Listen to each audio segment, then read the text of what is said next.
Hey galera, fala aí, que é o Lucky, sejam bem-vindos a mais um vídeo. Bom rapaziada, no vídeo de hoje vamos ver aqui e se o Ben 10 Força Alienígena e Supremacia Alienígena tivesse aí continuado com o design do Ben 10 clássico. Então já vai deixando seu like, se inscreva no canal, ativa o sininho e também me siga no Instagram que vai estar na descrição. Então é isso e bora pro vídeo. E pois é, né pessoal, o Ben 10 teve seu primeiro episódio, e então eram 10, lançado ainda em 2005, numa espécie de prévia da série que foi veiculada na Cartoon Network. E desde esse primeiro episódio, nós fãs recebemos uma porrada de episódios ainda na série clássica das aventuras do nosso querido Ben Tennyson. E não só isso, mas como também tivemos 3 sequências, Ben 10 Força Alienígena, Supremacia Alienígena e também Omniverse, além de um reboot também. Cada uma dessas séries, independentemente do fato de abordarem uma mesma franquia, tem a sua própria identidade e o tom. Mas e se o tom não tivesse mudado? E se Força Alienígena e Supremacia Alienígena tivessem seguido a linha do clássico, com um Ben mais crescido, mas no mesmo estilo de programa? E hoje exploraremos as implicações de uma hipotética manutenção no estilo da série para as duas primeiras sequências que nunca aconteceu, tanto para a comunidade quanto para a história e o estilo narrativo de Ben 10. A princípio, vamos estabelecer exatamente o que torna a Força Alienígena e Supremacia Alienígena, que agrupamos como UAF, tão diferentes do clássico. Enquanto a série original tem um sequenciamento de episódios praticamente não linear e extremamente episódico, com exceção, claro, de episódios como os 10 negativos parte 1 e 2, o UAF nos apresenta o modelo como uma continuidade maior. Isso significa que um episódio tem alta chance de impactar a trama como um todo e ter suas consequências refletindo em futuros eventos. No que tange a animação, geralmente considera-se que a animação do clássico é simplesmente superior à de Força Alienígena, pela maior fluidez de movimentos. E note que não estou falando do traço, que também seria mantido caso o UAF tivesse o mesmo estilo do clássico. Por outro lado, no quesito tom, a série clássica possui sim momentos de maturidade, mas seu foco é realmente ação e comédia pura e simples, sem muitos momentos realmente tensos, como algumas exceções, como a Aliança, onde o Vomax é ferido gravemente. Enquanto isso, o UAF, especialmente as duas primeiras temporadas, e esse destaque quem já está no canal há um tempo vai entender, mas vamos explicar ao longo do vídeo, tem uma maneira muito mais adulta, e alguns diriam até edgy de contar sua história. Uma história ser edgy, para quem não sabe, significa basicamente ser produzida para adolescentes revoltados que sempre querem ser do contra. Se o UAF recebe essas descrições de alguns fãs, que pode ser entendida até como crítica, será que simplesmente não mudar o tom seria uma boa ideia? É o que vamos descobrir ao longo do vídeo. Mas antes precisamos entender os projetos que existem de retratar as séries que vieram em sequência do clássico, no estilo da série original. Um desses projetos é a Fanimação do Lux Tenebris, denominada de Ben 10K, que seria justamente a retratação do momento traumático na vida do Ben 10.000 que nunca chegamos a ver na tela em si. Além de impressionante aos olhos, a animação tem uma sequência de transformações na batalha contra o Vilgax, que é o vilão da animação. E isso é impressionante, cara, então vale muito a pena ver. Mas para propósito de análise e para ter imagens estáticas em pose padrão, vamos utilizar mais algumas incríveis artes produzidas por um artista, como o AG121798 e o The Hawk Down, que tem um estilo bem semelhante ao do clássico, mas que também retratam aliens e personagens de séries posteriores ao clássico. Ademais, vale ressaltar que Força Alienígena, assim como a série original, também teve um período de pré-produção. Um dos posters desse período inicial de desenvolvimento está passando na tela agora.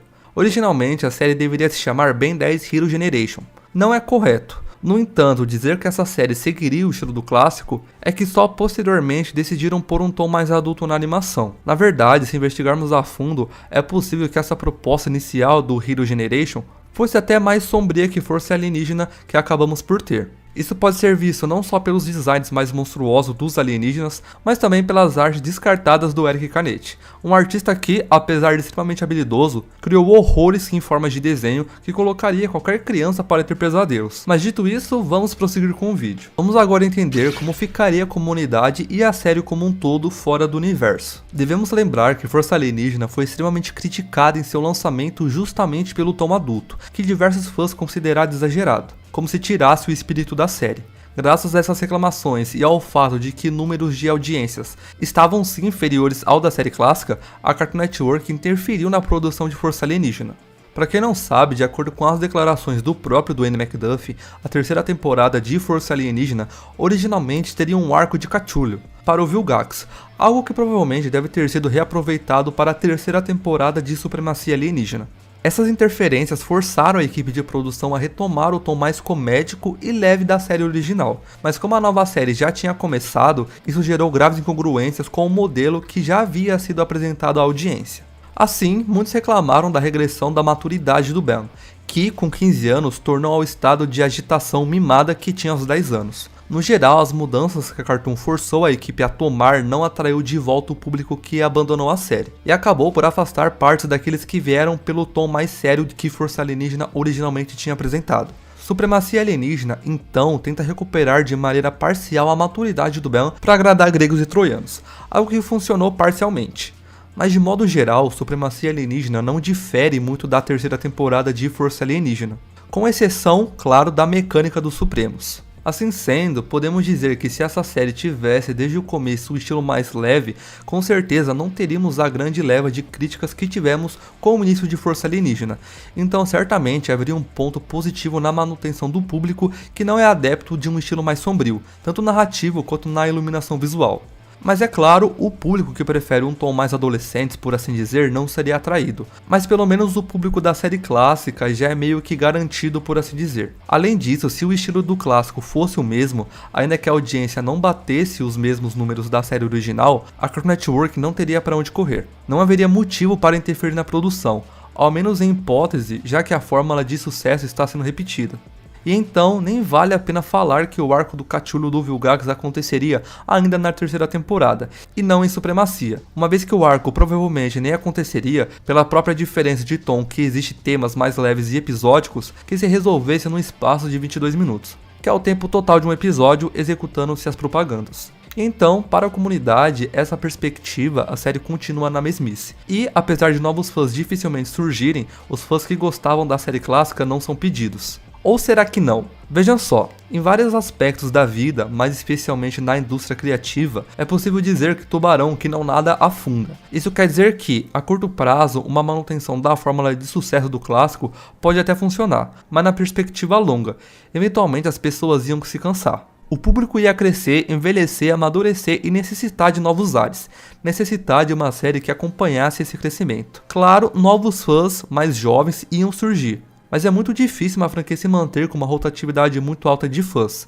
em que um fã gosta dessa mídia com 2 ou 3 anos, amadurece sem criar raízes naquela franquia e esquece pro resto da vida. Esse tipo de comunidade não é forte, não tem laços íntimos, que unem os fãs como uma verdadeira família. O que eu quero dizer é que a série precisa manter parte de seus fãs e mesmo que Força Alienígena tenha falhado em vários aspectos, nem todos os fãs da série clássica foram embora, ainda que haja várias críticas à mudança de tom. Se Ben 10 continuasse com o mesmo modelo para todo sempre, certamente haveria problemas na questão da sustentabilidade. Sem novos fãs, os fãs antigos se cansam e a comunidade vai definhando aos poucos. Mas claro que isso não é para dizer que Força Alienígena não afastou os fãs da comunidade, mas parte dos fãs da série anterior, o clássico. Continuaram justamente porque a mudança refresca a franquia. Permanecer anos com a mesma proposta, com episódios fragmentados, como era no clássico, sem perspectiva de mudança, é praticamente sentença de morte numa era em que novos desenhos, cada vez mais diferentes e inovadores, aparecem constantemente. Isso também não é dizer que toda mudança é necessariamente positiva,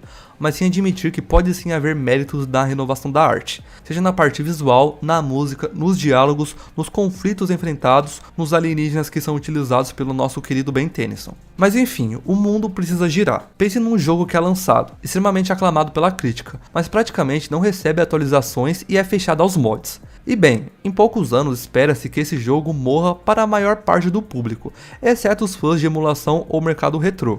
E é assim com as animações também. Mas é claro, temos os clássicos como Tom Jerry, Pica-Pau, mas talvez eles só sejam lembrados até hoje justamente porque, apesar de manterem a essência e identidade na franquia, tiveram múltiplas séries para diferentes gerações de audiência, cada uma com sua própria mensagem e visão artística. O mesmo acontece com Ben 10. Várias séries, cada uma apelando para um público diferente, e é isso que enriquece e faz a comunidade brilhar. Após todo esse papo analítico e até meio filosófico sobre o possível estado da comunidade caso o AF mantivesse o estilo do clássico, vamos entender agora possíveis ganchos de história. Para tal, vamos fazer uso de imagens dos artistas citados anteriormente para ilustrar as ideias, e os pop-ups das versões especiais dos DVDs do clássico, de modo a melhor entender o que era previsto para acontecer depois dos eventos do clássico na época de produção do clássico.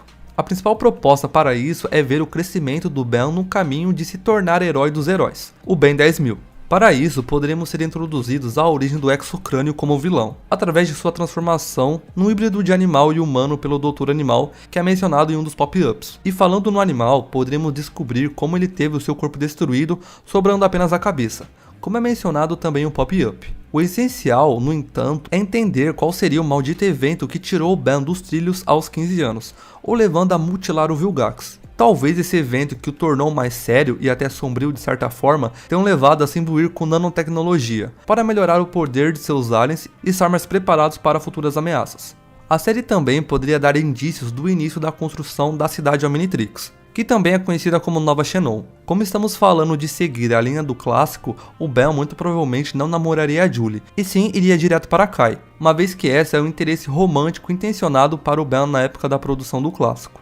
No entanto, isso também não é um não absoluto para a Julie, por assim dizer. Talvez ela possa aparecer sim, mas como amiga da Kai ou do Ben, e não como interesse romântico duradouro. O relacionamento entre ambos poderia iniciar conturbado, justamente pelas personalidades fortes da Kai, mas com o tempo um ia inevitavelmente se apaixonar pelo outro. Seria bem parecido com o que aconteceu com o Omniverse, mas aconteceria ainda em UAF, e possivelmente não haveria interferência temporal do Spanner. Além disso, talvez a audiência presenciasse um foco maior do Ben nos esportes, provavelmente futebol, uma vez que um pop-up do clássico já mencionava que, na medida que ele ficasse mais velho, ele canalizaria sua energia para os esportes. Mas é claro que Força Alienígena nos apresentou com algumas partidas protagonizadas pelo Ben, mas isso talvez pudesse ser razão até de desenvolvimento do personagem, com Ben tendo que lidar com o peso da derrota, por exemplo. Além disso, como um detalhe menor, o Omnitrix provavelmente não teria mais de 1 milhão de espécies, como é a nossa versão de Força Alienígena. Na verdade, como é indicado pelo próprio nome Ben 10.000,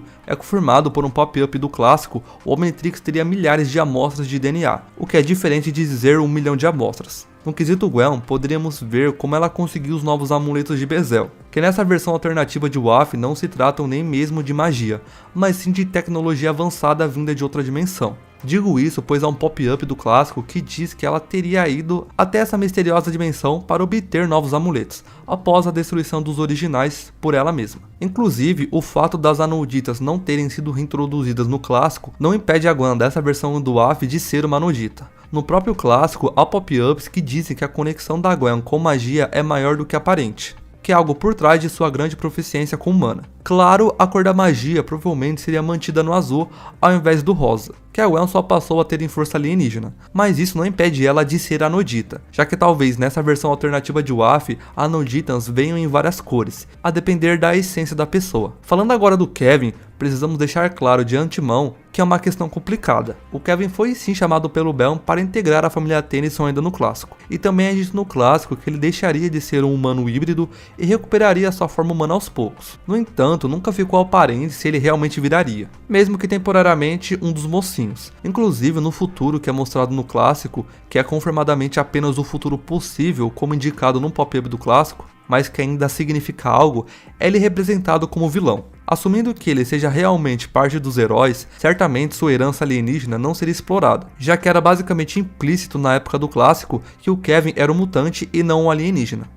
Então, de certa forma, não haveria toda a confusão de um retcon em cima do retcon, de tornar o Kevin alienígena, para depois voltar a ser mutante. Em certo sentido, isso facilita as coisas, e possivelmente apagaria todo o arco dos Cervantes, ou ao menos alteraria eles bastante, caso a série chegasse a ter um Omniverse nessa versão alternativa. De qualquer forma, poderíamos ter flashbacks bem interessantes de como o Kevin se comportava no meio familiar, para melhor entender a sua origem. Mas é claro que esses flashbacks não poderiam ser muito conturbados, pois a proposta dessa versão alternativa de WAF é justamente ser algo mais leve. Mas ainda assim, poderíamos adicionar informações interessantes para os fãs mais curiosos. É interessante também notar que algumas coisas que foram basicamente apagadas do canone, ou enviadas para a linha do tempo alternativa, seriam canônicas para a linha do tempo Prime nessa versão de WAF. Isso porque essas mídias foram feitas para serem canônicas, mas com o tempo foram contraditas pela série que acabaram por serem rebaixadas de status de canonicidade. E eu estou falando do filme Ben 10 Corrida contra o Tempo, e até mesmo dos quadrinhos que a Cartoon Network produziu sobre Ben 10. E sim, eles foram feitos com canonicidade total em mente, mas acabou que a série tomou um rumo diferente. E falando em corrida contra o tempo, o Professor Paradoxo também existiria nesta versão alternativa de WAF. Ele foi inclusive mencionado no pop-up do filme. Ou seja, ao menos durante o período de produção desse filme, que se passa na final da série clássica, ele já havia sido concebido como personagem. E se é para seguir a linha do clássico, por que não manter os cronianos como alienígenas? Quer dizer, eles foram retratados assim no clássico, né? Mas é claro, é possível defender que o Bion estava mantido o tempo todo, desde Corrida contra o Tempo, e que a espécie croniana alienígena nunca existiu.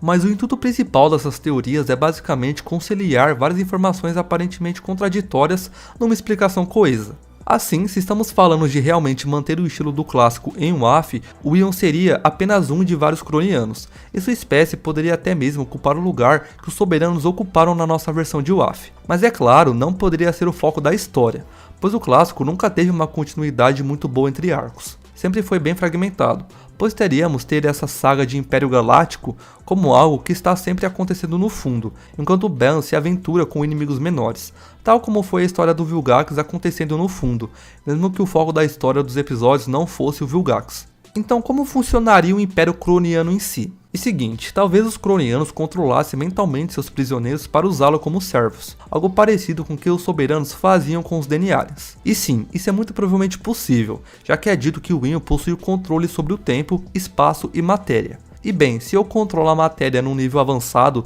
como o Will controla, já que criou até mesmo a ilusão de estar sendo queimado vivo no filme, possivelmente eu posso controlar as moléculas que o cérebro usa para se comunicar, os neurotransmissores. Se eu controlo o cérebro de uma pessoa, por exemplo. E bem, entenderam onde eu quero chegar? Em última instância, um controle avançado pra caramba, a nível molecular da matéria, pode sim resultar num controle mental. E quem poderia ser os parceiros dos cronianos nessa Liga do Mal? É claro, na versão de WAF, os soberanos agiriam basicamente, mas sozinhos. A gente tinha os incursianos, mas eles não estavam bem do lado dos soberanos, só eram perversos que nem os ditadores galácticos. Mas estamos pensando alto aqui, então vamos seguir a linha do clássico? E sim, o Ban tem 15 anos agora, ele está mais crescido, então vamos lidar tranquilamente com colonizações de impérios galácticos malignos. Além dos soberanos, poderíamos ter um confronto com o império dos Skar, uma vez que dito no pop-up ainda no clássico que ele é um Ectolord e que os Ectonuritas governem o sistema Nur. Se eles governarem mais de um planeta, com diferentes povos habilitando esse sistema, é difícil dizer que estamos lidando com o império. E se os Skar que controla essa instituição imensa, provavelmente é o Império do Mal. Ok, o sistema Nur, cronianos, mais 3 e o número é mágico, então precisa de mais alguém para fazer a Liga da Injustiça. Então que tal o Chimera Sui Generis? E sim pessoal, é dito em WAF pelo próprio Vilgax que a maioria do seu povo é composta por civis. Mas no clássico há um pop-up que afirma que os Chimera Sui Generis são sim treinados para a guerra desde cedo. É uma raça agressiva de combates. Então está formado o plot de força alienígena clássica style, por assim dizer. Seria o Ban combatendo a colisão de 3 grandes impérios galácticos para proteger todo o universo. Mas e supremacia alienígena? É possível fazer um link interessante. E veja só.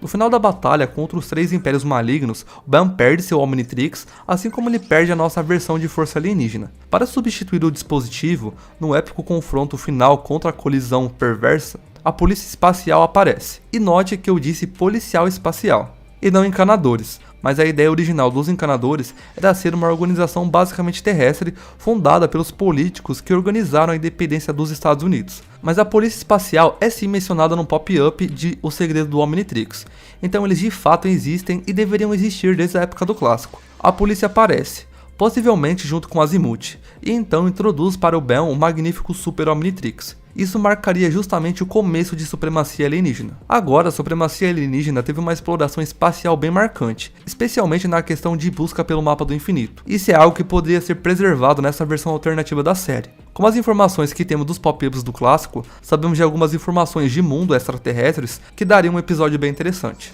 Por exemplo, o planeta do Bala de Canhão, Arbúria, foi destruído, mas você sabia que o planeta do Besta, Vulpe, há uma subespécie mais primitiva de arburianos? Assim como foi em Supremacia Alienígena, também poderíamos ter o arco de reconstrução de Petrópia, especialmente porque o arco do Tetrax definitivamente não se fechou no clássico. Ele sempre foi atormentado pelos erros de seu passado, mesmo durante o clássico. E poderíamos inclusive pegar o gancho do Tetrax buscando restaurar Petrópia para introduzir o grupo de rebeldes anti-Vilgax do qual ele fez parte. E sim, é mencionado ainda no clássico que o Tetrax faz parte de uma rebelião contra o Conquistador Galáctico. Isso tudo é só o principal, poderíamos ver muito mais. Lepidoptera é descrita como um planeta pantanoso. Os Floraunas são representados como selvagens e tribais. Poderíamos aprender mais da guerra entre Pisces e Phyros, da qual Crabbe é veterano. A nulidade poderia permanecer como uma dimensão remota e não habitada, tal qual era no clássico. O 6-6 poderia finalmente ter seu supremo combate contra o Tetrax. Poderemos ver o nascimento de um Togustar, já que são descritos desde o clássico como a raça mais rara do universo. As possibilidades são vastas. Mas então, pessoal, vocês acham que realmente compensaria manter o estilo do clássico e não apostar tanto na inovação, mas sim no estilo de sucesso? Você achou o plot de uma possível continuação do clássico no mesmo estilo mais ou menos interessante que o AF que a gente recebeu? E quanto aos retcons que a série foi recebendo com o tempo, você acha que eles foram vantajosos? Deixe suas opiniões aqui nos comentários. Bom, rapaziada, então vou finalizando esse vídeo por aqui, espero que vocês tenham gostado, deixa o like, se inscreva no canal, também comente aqui, tá pessoal, suas opiniões, se vocês querem que eu traga mais vídeos de curiosidades, e se vocês querem que eu traga mais desse estilo de vídeo aqui no canal. E também me siga no Instagram, que vai estar aí na descrição. Então é isso, rapaziada, muito obrigado por assistir o vídeo e fui! A história começou quando um relógio esquisito grudou no pulso deles, vindo do universo. Agora tem poderes e com eles faz bonito, protegendo o multiverso. Então não havia o bem pra ser superior, a arma não vence sem o portador. Eu sou supremo, no meu pulso universo iremos salvar nosso omniverso.